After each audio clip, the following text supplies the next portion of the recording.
Am I the a-hole for running away and making my parents look like bad people? So, about a year back, my family, me 17 female, my brother, mom and dad, got kicked out of our rental home. My parents struggled financially to support all of us and couldn't find an affordable house that suited our needs, so they came up with a genius solution. They basically started renting a 2-bedroom house and told me in no uncertain terms that I was to go find a family member to take me in. They kicked me out and left me on the front yard with basically nothing but a bag of clothes and my cat. They didn't even help me figure out a living situation. I ended up staying with my disabled aunt for a few weeks, but she couldn't financially support us both, so I had to figure something else out. I ended up venting about this online, and an older friend of mine, Ace, 24, privately reached out and offered to let me stay with him. Ace and I had been friends for a little while at this point, and I trusted him, so I said yes. He drove up to my aunt's place and stayed with us for a few weeks, and then we packed up my things and headed back to Ace's home. Disclaimer: I know this seems extremely sketchy and in most cases would be, but Ace is chill, and we talk with certain members of my family daily, so he's up to date on literally every bit of drama that goes on in our lives, so no one's really concerned about Ace doing anything. We only live about an hour-ish from my aunt. I'm safe. Please don't call Ace weird or sketchy or anything. He isn't. Anyway, recently one of my cousins got married, and I got invited. I wanted to go, so Ace drove me home and I went to the wedding with a friend. This was the first time since they kicked me out that my parents saw me and they freaked out. My mom grabbed me and started screaming and crying about how worried she was about me, and my dad started yelling at me demanding where I went. This was in the middle of the reception. I told them that since they kicked me out, I left.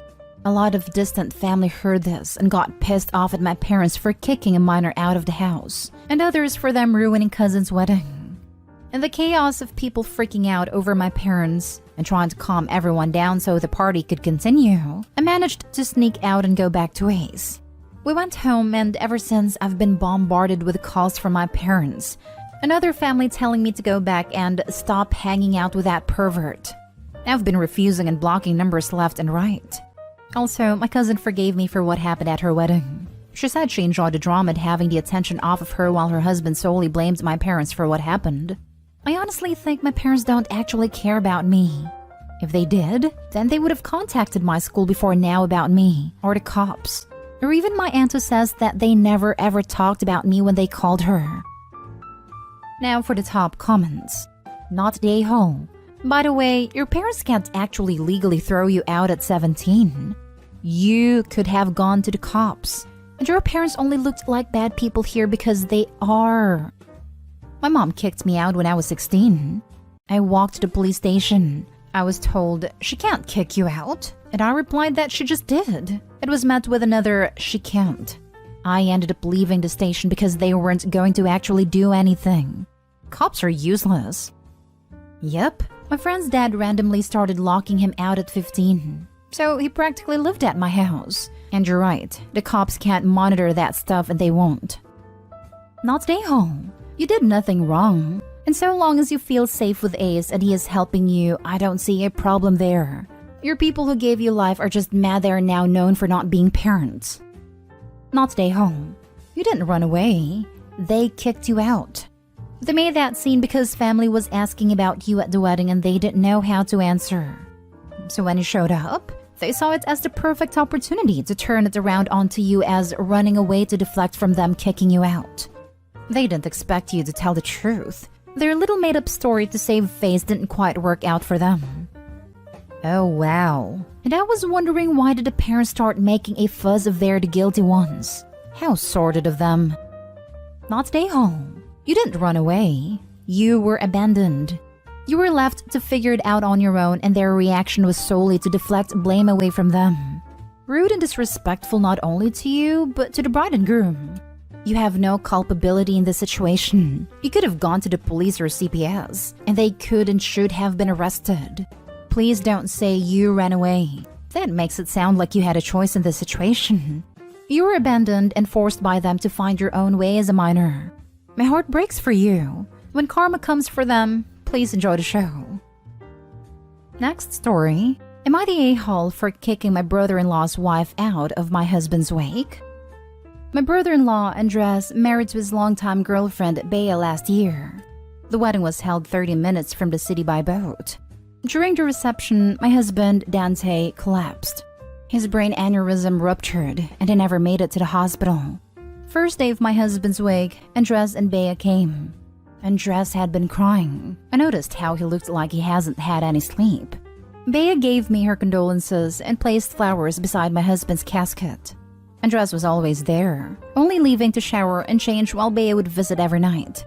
On the fourth night, while I was making myself coffee, Bea approached me and started telling me how terrible things had been. Dante dying on the most important day of her life. I told her how devastated I was. We have always been careful since the day we found out about Dante's aneurysm. He quit his job as a physics teacher at our local high school 3 years ago. We visit our GP regularly just to make sure that everything is going well. Bea cut me off and asked me, "So you mean you knew about the aneurysm?" I told her yes, and that he had been taking medication for it. She said Andres never told her about it.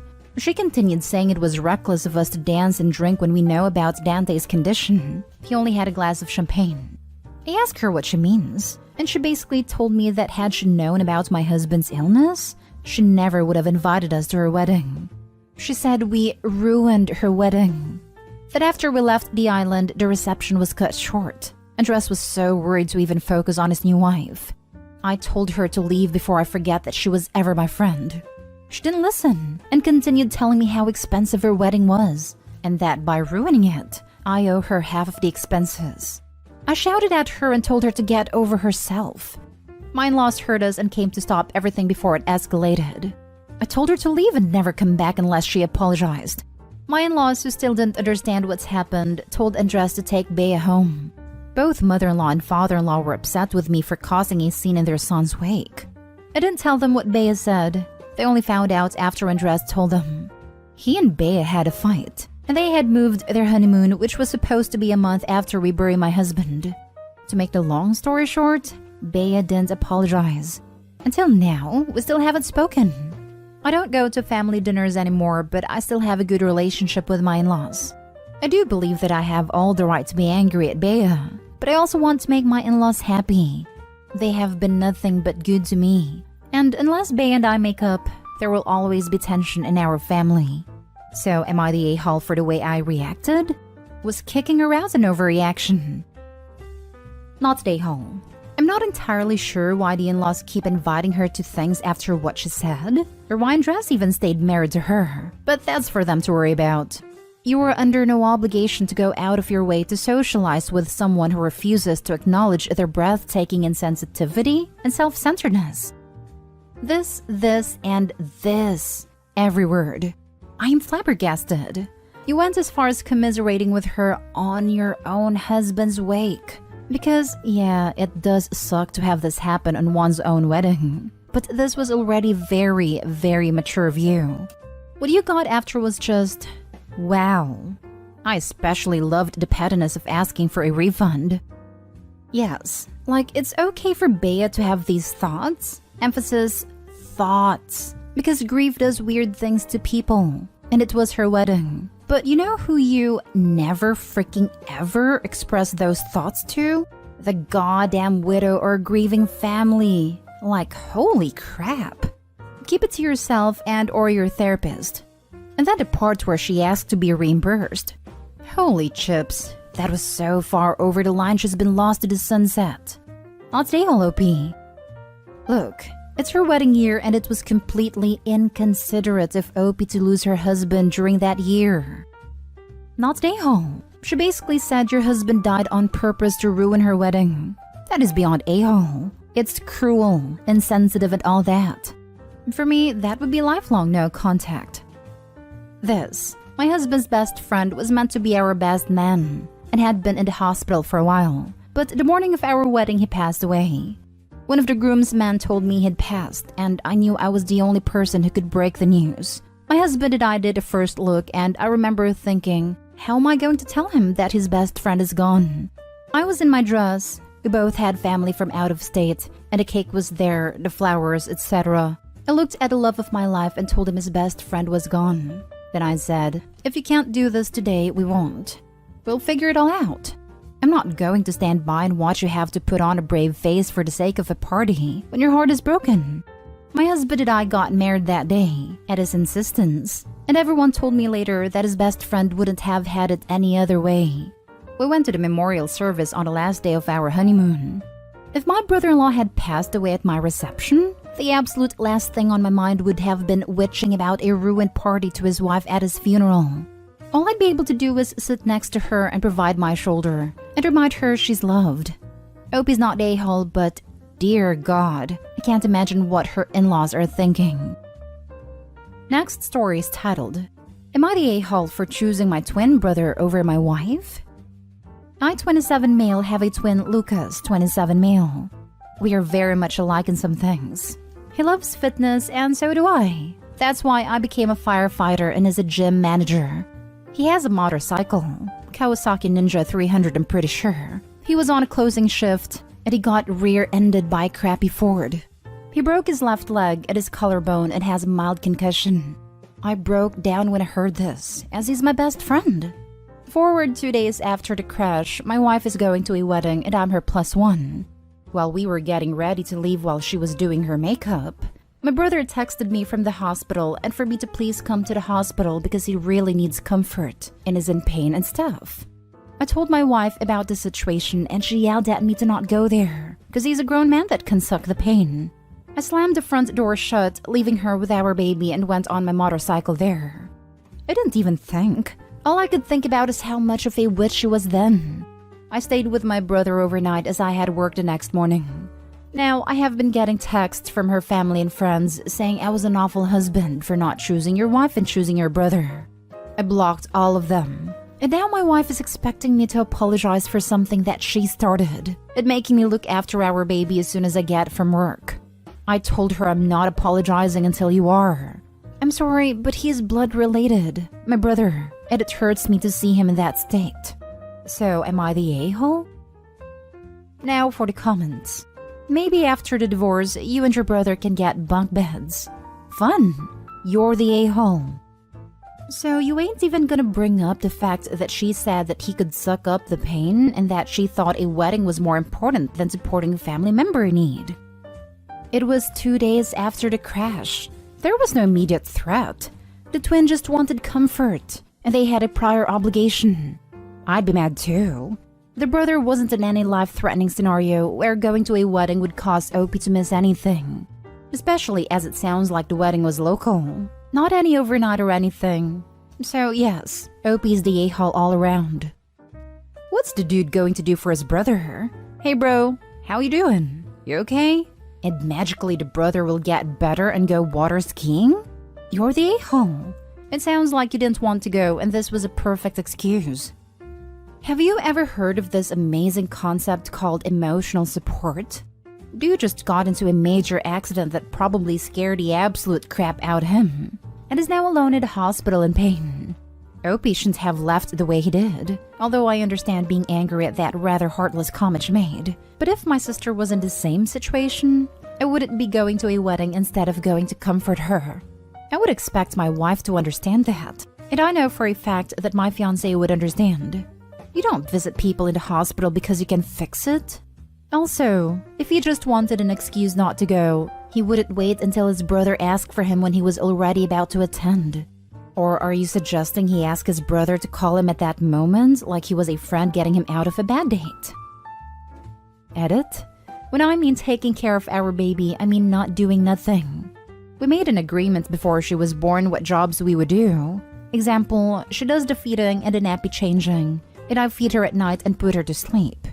I'm not a bad father, I'm just a witch sometimes, and I get I overreacted and shouldn't have left. So, yeah. Now for the last story, am I the a-hole for telling my coworker she got what she paid for? So I, 20 female, work with this woman, Julia, 25-ish female, not her real name, and she recently got engaged. A group of us were talking in a break room, and Julia was complaining about how she wanted engagement photos, but professional photographers were too expensive. One of our coworkers then mentioned that I got a really nice camera as a Christmas gift, and that I could probably take pictures for them.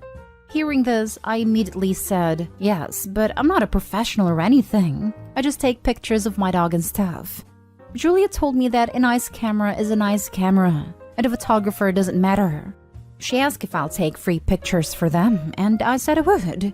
I know, I'm dumb, but I wanted to be nice, and I felt kinda trapped because she asked in front of everyone. We have the photography session, and it went pretty well. The pictures turned out pretty nice, and I spent a lot of time teaching myself how to edit them for her. Yesterday, I brought a few of the edited pictures to work for Julia to take a look. The pictures aren't at a professional level or anything, but I thought they looked pretty nice. Julia didn't agree, I guess, because she said, oh, these are okay, but I guess I was expecting something different. I have a little bit of a big mouth and a short temper, so here's the part where I may have been the a-hole. I said, well, you don't have to be a witch about it. You wanted free pictures and you got what you paid for. Now, I'm refusing to give Julia the rest of the photos, and some of our coworkers are accusing me of overreacting and being too sensitive. Am I overreacting? Am I the a-hole here? Not the a-hole. I'm a professional photographer, and honestly, I hear this all the time. Julia told me that a nice camera is a nice camera and a photographer doesn't matter. It makes me furiously angry every time I hear it. I spent years learning how to be a good photographer, and it has nothing to do with the camera. I can take better engagement pictures with my phone than a non-trained photographer can with an expensive DSLR. Julia's ignorant and selfish and wants professional quality for free. Also, as a professional, I will tell you that the client never gets all the pictures I take. I edit photos and I present the best of the best. So there's no reason you should give her all the pictures. Give her the ones you are proud to share with her and others and be done with it. And word of advice, people who put down a profession and want something for free are always going to be problems. Don't let yourself get sucked into this again. If I don't understand it, it must be easy. Seems to be quite a commonplace line of thought. Or, most of the technical skills required are subtle or hidden, so I can call it easy and demand it free. Not the a-hole. Julia sounds like she belongs in r/choosing beggars, although I think I'd give Julia the unedited photos, since you weren't charging her in the first place, and let that be your wedding gift. By the way, I work with a guy who started taking free photos for people and got really good at it, so now it's his side hustle. So if you're interested, don't give up. Not the a-hole, but you're not doing yourself any favors professionally. It will cause you more workplace drama if you continue to hold on to the photos. You agreed to do the photo shoot and are now withholding the photos. Regardless of the reason, some people will perceive you as unreliable and emotional because of this choice. Your coworker was wrong, but you chose to put yourself in the position of getting involved with her outside of the workplace. It would be best for your reputation to apologize for the way you worded your response. Explain that you were hurt because you tried your best and hand over the photos.